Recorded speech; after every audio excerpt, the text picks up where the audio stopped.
আমার ছেলের নাম রাকিব। রাকিব মোটরসাইকেলের গ্যারেজে কাজ করত। সারাদিন পেট ব্যথায়, সন্ধ্যার পরে আইসে ওরকম ব্যথায় ছটফট করছে। করার পর ডাক্তারের কাছে নিয়ে আসলাম পরের দিন। আসার পরে ডাক্তার বললো 8টা রিপোর্ট করা লাগবে। আমার স্বামী ধরেন ভ্যান চালায়, কি করে ওই 8টা রিপোর্টের টাকা জোগাড় করবো? ওই সময় খুব কষ্ট মষ্ট করে মাইসের কাছ থেকে চাইয়ে নিয়ে এসে তারপর আমরা ওই রিপোর্ট গুলা করলাম। এখন শুনলাম যে তার খাদ্যনালী বাস্ট হয়ে গেছে। সঙ্গে সঙ্গে ডাক্তার বললো যে 50,000 টাকা লাগবে অপারেশন করতে, আর ওষুধের আপনাদের বাইরের থেকে কিনতে। গ্রামের মানুষের হাতে পায়ে ধরে কিছু টাকা দিয়ে তারপরে মনে করেন অপারেশনটা করাইছে।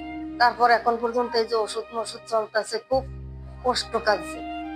সেই জন্য এই 1 মাস পর্যন্ত, 1 মাস 10 দিন পর্যন্ত ভুগতেছে। আমরা ওষুধ মষুধ ঠিকমতো কিনতে পারতেছি না, তার দিতে পারতেছি না, রক্ত দিতে পারতেছি না।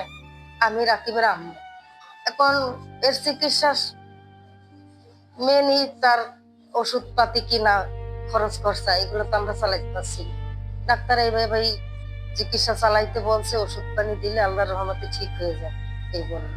ওই রকমই একদিন ভালো দেখা যাচ্ছে, মনে হচ্ছে যে এই মনে হয় ভালো হয়ে গেল, আবার সেই কিছুক্ষণ পরে দেখি আবার সেই রকম। আর ওর আব্বুও তো পারছে না, বিভিন্ন জায়গায় দৌড়ায়, টাকার টেনশনে কার কাছে পাবে যাবে, এই টেনশনে। ইনকামের আর কোনো লোক নাই, আমি ওর সঙ্গে।